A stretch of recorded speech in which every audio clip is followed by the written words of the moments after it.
Afternoon, good to meet you. Nice meeting you, Thelma. You too. So you're here to receive an award, the Public Service Award for the Black Legends 4th Annual. Are you excited about it? I am. Great. I've been excited What an honor. for a while now. Good. So I've kind of read your bio and I pulled from it a couple of questions for you. What inspired you to become a police officer after reading in your bio what you describe as a difficult, so to speak, childhood? What would inspire someone to become that? Well, a couple of things. First of all, a lot of things were happening positively right after we had 3 years of rioting back in the 60s. And the biggest employer, which was Pacific Bell, they hired me as an outside installer of telephones, which was a real good job for African Americans in particular. And then one day I saw a sheriff's deputy passing by, and I'm up on a telephone pole on these two little gaffs. There were no steps on the pole, so if I slipped out of there, down I'd go. So just by chance, I met that same young deputy sheriff at Foothill College. Okay. I was a telephone repairman fixing the coin phone, I believe it was, in the student union, and he was waiting to use the phone to call his office. You mean there was no cell phone then, right? No. A young person watching this is probably puzzled what phone could be waiting to be fixed. When you say drop a dime, they have no idea what you're talking about. No idea. Yeah. So he was a young fella, white kid, and he says after I arranged for him to call his office for free, he says, "Can I buy you a cup of coffee?" And I was a little nervous because I had been in the juvenile, I was a ward of the court, and I was kind of nervous about authority and especially police. Yeah. So I sit down kind of reluctantly and we talked over a cup of coffee there in the student union. And because I always thought law enforcement officers had these special skills and they could read your mind and all that kind of crazy stuff. Yeah. And he turns out to be very much like me in terms of interest and typical things that a young person would have. So, and then the other thing that may have contributed to that was there was a show that came out back in the late mid-60s called I Spy. Is that with Bill Cosby? Bill Cosby and Robert Culp. Okay. And for the first time I saw Bill Cosby's character as someone that's very prominent and dignified, seemed to be living an exciting life being the I Spy character and so forth. Right.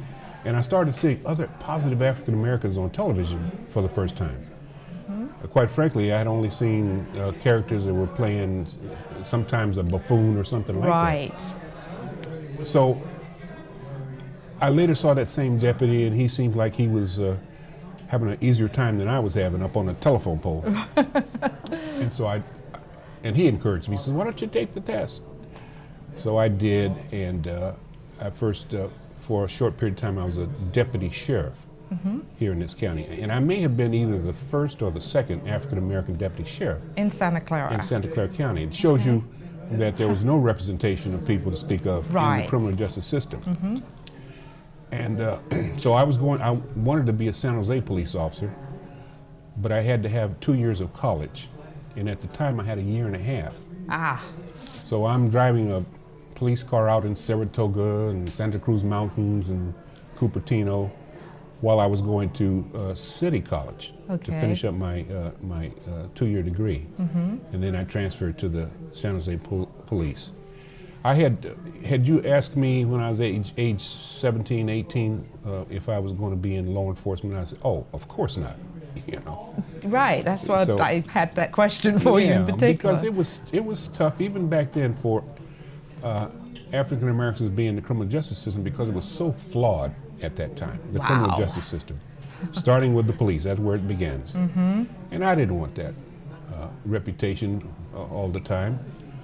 But I am not sorry for that at all because the criminal justice to this day is getting better and better with a little bit more justice than it was way back in the day.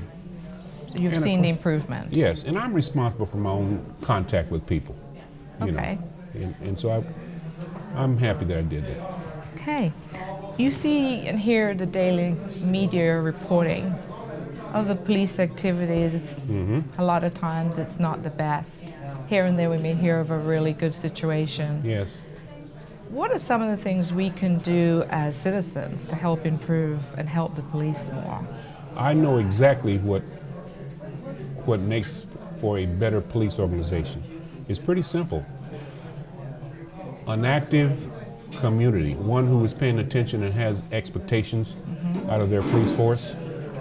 I think most of us remember Ferguson, Missouri as an example, Yes, which was 85% African American city. Yes, right. And its police force had just 2 identifiable African Americans, Right, and yes, they that were was alarming.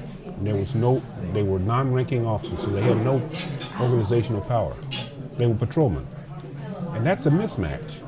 Absolutely. The black community apparently had not played any significant role in monitoring their mostly white police agency and ensuring that it diversifies. They seem not to have done their part. Here in San Jose, that is completely different from the very beginning. We have folks here that you recognize as legends because I became the assistant chief of police and I was the acting chief of police here. And these same people that have been recognized by this group, they were in my office and in my chief's office before me, letting us know exactly what's going on and what needs to be addressed. Wow. And that's the difference. It's a political, the job can be affected politically, and it's the community itself that has the most power, not the elected officials, but various representation. Takes our community. Bobby Strouder, for an example. Yes, yes. 50 years ago, I met him when I was a rookie officer. And Bobby was impacting the police aid. He used to come and speak to our police officers and try to teach them something about the African American experience, way back then. Wow, he was always involved. Sure, and if you have a benign community, then you're likely to have a police agency that makes lots of error. Yes, totally agree with you. Yeah. Good. So you do speak to a lot of young, up-and-coming officers. What's their mindset at? Because you see a lot, and you kind of wonder, are they trying to come out of the academies to make a difference, or what are you getting from them? I did some research. I have an graduate degree in behavioral science, and one of the things I had a chance to do was to answer the question: does law enforcement attract a certain personality, and does law enforcement change a person's personality as they get into it? And the truth of the matter is there are some major changes that will occur once you get into law enforcement.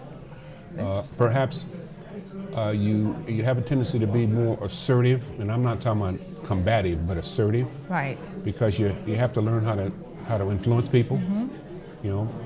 Please, sir, step out of the car, and have it happen.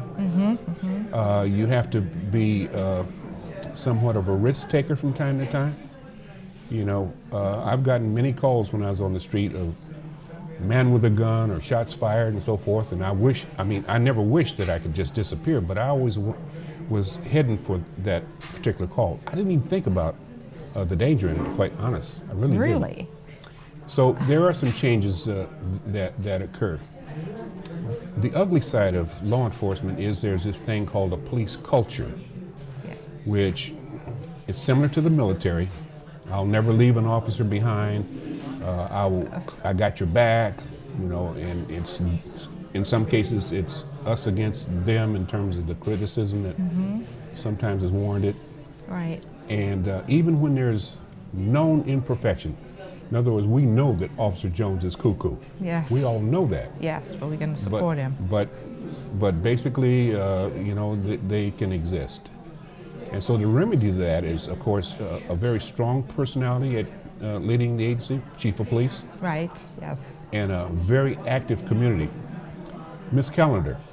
Yes. I can't tell you how many times she's been in jumping up and down about something that's happened, and she's right most of the time. She's correct. She knew where to find you. Yep. And people like that. Same thing with Huey Joiners. Yes. Yes. He impacted us, and I can go on and on and on with people right within your knowledge that helped make San Jose Police Department a little better than it would have been. interesting history to know. Yeah, Good. yeah, for Well, sure. it's great having a chat with you and finding out so much more about the city I live in. Yeah. Yeah. One last question. Mm-hmm. I've been in San Jose almost 30 years. I have noticed in the last 10 a real change. I used to feel I could leave my car door open, for instance, in my driveway. It's not so much now.